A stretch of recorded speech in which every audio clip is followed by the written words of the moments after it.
Esto me lleva a un tercer tópico que se divulgó mucho en los años 70-80, y era que los chinos no enseñan. Entonces decían, no, cuando tú vas a una clase de Tai Chi, él se pone ahí, hace los movimientos y tú los sigues y así ya aprendes. Mi primera experiencia con el Tai Chi fue así. Yo estuve un año yendo a una clase de un señor que en un año ni siquiera volvió la cabeza hacia atrás una sola vez para mirar si alguien de quien estaba allí se estaba rompiendo una pierna o se estaba cascando una rodilla o simplemente estaba haciendo el tonto, ¿no? Sino que simplemente pues bajaba la luz, ponía la musiquita y el incienso, hacía su danza y cuando se terminaba la hora se iba.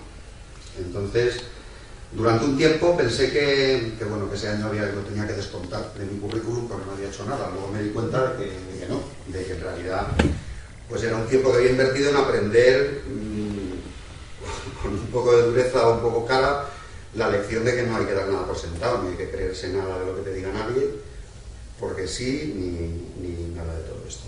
Un concepto importante en Tai Chi, como sabréis los que practicáis, es invertir en pérdidas. Entonces esta fue una gran lección y una gran inversión en pérdidas, porque desde luego a partir de aquel momento no volví a perder ni un minuto más con nadie que no estuviera dispuesto a enseñarme cosas. Claro. O sea que no es verdad que los chinos no enseñan, pero los chinos y los buenos maestros enseñan. Una cosa es que la sensación que puedas decir, no, es que tal maestro, tal profesor no enseña. Según la tradición china, muchas veces tú tienes que demostrar que quieres aprender para que te enseñen. Entonces puede ocurrir que un profesor se esté haciendo un poco el duro y esté esperando a que haya un gesto de tu parte, una demostración de intención y de voluntad para empezar a ser más generoso. Pero lo que no ocurre es que alguien esté durante años y años y años quitándote el dinero y sin enseñarte nada. O sea que lo mismo, no os fiéis de los que no enseñan. Bueno, hay más tópicos, hay varios más. Otro de ellos sería el que Tai Chi se hace despacio.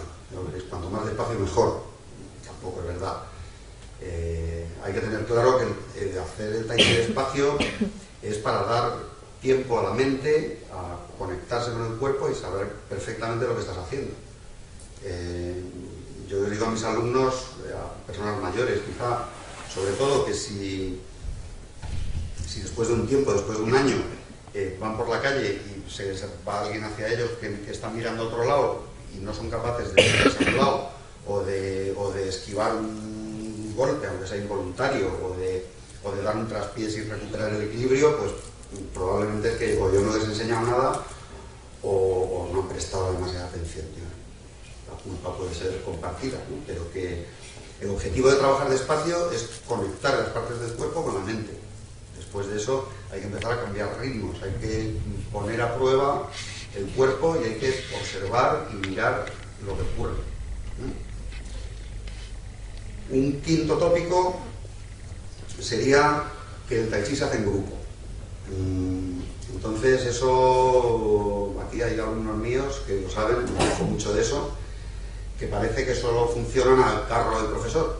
Si el profesor se mueve, yo me muevo, pero si no, hasta que llegue la próxima clase, adiós. Entonces, uno de los maestros que entrevistamos a lo largo de estos años insistía mucho en que ir a clase no es practicar, ir a clase es ir a clase. Luego, después de ir a clase hay que hacer los deberes. Entonces, cuando vas a clase y cuando estás con todo tu grupo, todos a la vez, ¡ay, qué bien, qué unificados lo hacemos, qué bonito queda, tal! Ahí no estás haciendo nada. Estás aprendiendo, estás perfeccionando movimientos, pero no estás trabajando. Realmente, cuando se queda uno solo y cuando empieza a practicar solo, es cuando te empiezas a dar cuenta de lo que te cuesta concentrarte, de lo que te cuesta calmar la mente, de cómo llega un momento en que siempre hay ese pasito que pierdes un poco el equilibrio. Hasta que uno no se enfrenta a sí mismo y se queda solo, no empieza a aprender. Hasta ese momento, todo lo que hagas en clase puede estar muy bien, puedes hacer un grupo de amigos estupendo, puedes conocer gente, puedes sentirte muy a gusto, puedes sentir que mueves energía colectiva y todo lo que quieras, pero no estás trabajando en tu interior, estás trabajando fuera. Entonces, otro consejo, hacer los deberes. Una amiga, cuando yo le comentaba esta frustración de decir, es que claro, hay gente que lleva años y que cuando tú te mueves lo hacen muy bien, te paras y les dices, ¿puedes apagar el teléfono? Iba a haber apagado antes. Entonces, yo le decía, digo, es que es muy frustrante que luego, pues, gente que lleva años contigo, tú te paras y dices, a ver, hazlo tú, y se quedan parados. Y entonces me decía, sí, es que eso de ser taichigoló, pues debe ser muy duro, ¿no? Porque o sea, estar entreteniendo señoras, pues sí, la verdad que no. Entonces, por favor, librarnos del trabajo de taichigoló y trabajar vosotros, vosotras y hacer que nos sintamos orgullosos. Después de ese paso, después de estar uno trabajando solo, es cuando hay un paso más, que es trabajar con un compañero. El trabajo en grupo, las formas en grupo están bien, pero insisto, haciendo formas un grupo de gente juntas no se progresa nada. Se progresa trabajando uno solo y luego, si quiere dar el paso de empezar a trabajar y a notar cómo se aplican esas energías, esa coordinación con otra persona, entonces empieza a trabajar con un compañero. Que preferiblemente, como más se aprende y se progresa, es eligiendo a una persona con la que tengamos buena relación y con la que haya una buena conexión y trabajar mucho con esa persona. Luego con otras para notar diferentes tipos de sensaciones, pero con un compañero fiel con el que haya un tiempo de entrenamiento estipulado y se aumente la intensidad, la velocidad, se baje, se repita, a ver qué es lo que falla, así es como se aprende. Pero, y esto me lleva al último tópico que quiero comentar, quiero insistir en que esto no es necesario, porque este último tópico es un neotópico, es algo que ha surgido en los últimos tiempos. En los años 70 el tai chi era todo cosmos, todo volar, todo flotar, o bueno, eso era lo que más se divulgaba, ¿no? Con los años y con la divulgación de todo el material que ha habido, el péndulo ha ido al otro extremo, entonces ahora hay una corriente muy yang, podríamos decir, con mucha testosterona, que es la de los que dicen que si no haces combate y si no eres muy bueno en empuje de manos, no estás haciendo tai chi, no estás haciendo nada, no sirve para nada lo que estás haciendo. Eso tampoco es verdad. Eso es una elección de cada uno, lo que uno busca del tai chi, lo que quiere aprovechar. Hay unos componentes que no deben faltar, que son, por un lado, el cultivo de la salud, por otro lado, el cultivo de la mente, o el espíritu, cada uno lo toma como quiere, y por otro lado, el espíritu marcial. La marcialidad tiene que estar presente, pero no necesariamente tiene que traducirse en que tú seas capaz de pelearte en la calle con alguien. Pelearse con alguien es algo muy complicado, y es algo para lo que muchos, yo el primero, pues quizá no servimos. O sea, entonces, por el hecho de no ser un gran luchador, no es que no estés haciendo tai chi. Parece mentira que haya que aclarar esto, pero hay foros en internet en los que hay gente que se considera profesora de tai chi que dicen, yo leo literalmente, yo a lo que enseño es a romper brazos y piernas. Entonces, no has aprendido nada, no has entendido nada, y posiblemente quien te ha enseñado a ti tampoco ha entendido nada. Porque eso no es así. Desde el principio, desde los orígenes del tai chi, aunque sus primeros creadores fueran soldados, fueran guerreros, fueran luchadores, hubo un componente de salud y de mejorar a la persona.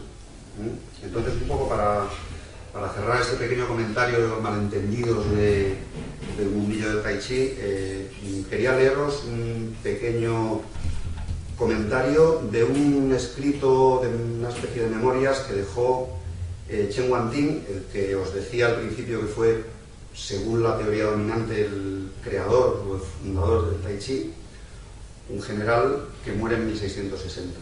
Él ya retirado del ejército, en su aldea, que era donde empezó a enseñar, donde desarrolló este sistema, empezó a enseñar a su familia, escribía: ahora soy un viejo al que le cuesta respirar y tengo como único compañero el libro de ser. Cuando dispongo de tiempo libre, creo técnicas de combate. Cuando hay que trabajar, ayudo a arar los campos. Aprovecho los momentos de ocio para enseñar a los niños más pequeños a ser como dragones y tigres para que puedan llegar a ser personas útiles. Esta es la idea con la que yo quiero quedarme. moverme y que creo que es la que nos mueve ahora que estamos aquí. Y bueno, pues ya prácticamente terminando, solo quiero hacer un comentario más. Insistir de nuevo en que lo importante es el cambio y ser capaces de adaptarse al cambio. Nosotros, en nuestra revista, posiblemente no sepáis que hemos dejado de publicarla hace un par de meses. Primero nos tuvimos que adaptar y no podíamos seguir publicándola en papel y nos adaptamos al formato digital. Después de otros 2 años era insostenible el formato digital y ahora hemos decidido no parar de hacer lo que hacemos porque nos gusta hacerlo y porque nos parece que es interesante. Entonces hemos convertido esa revista en una especie de biblioteca. Ahora estamos aumentando nuestra página de internet con todo el material que hemos publicado desde 2004 y con material nuevo que seguiremos publicando, intentando que sea pues una especie de biblioteca que esté disponible. Y ya cierro con un último pensamiento, que es, esto no es un tópico, es una realidad, y ha sido una realidad hasta hace muy poquito. Y es que como soberano el tai chi es cosa de hombres. El tai chi siempre lo han transmitido hombres, siendo un arte familiar, un arte creado y transmitido por familias. Siempre se transmitía a los varones, las mujeres se solían quedar, bueno, ya a principios del siglo XX ya hay algunas mujeres que son incluidas en los linajes de las familias, pero un poco con cierta condescendencia, ¿no? Sin embargo, como os va a explicar ahora Teresa, el origen y la base de todo el sistema energético que hay alrededor del cual está montado el tai chi es el principio femenino. Entonces es un tanto contradictorio y un tanto curioso que un arte que se basa en el yin, en lo femenino, haya sido un monopolio de hombres hasta la actualidad. Pero bueno, pues desde hace unos años hay, tanto en China como en Europa, hay mujeres que han estado, bueno, de hecho, entre los clásicos taoístas hay obras de mujeres y en la alquimia taoísta ha habido investigaciones muy profundas y muy importantes de mujeres. Y en la actualidad pues hay una línea de mujeres que están investigando y trabajando y promoviendo Qigong dedicado específicamente para las condiciones energéticas y para el avance de la mujer. Y bueno, Teresa es una de ellas. Entonces ella va a concluir esta charla hablando del trabajo que está haciendo orientado a las mujeres. Gracias.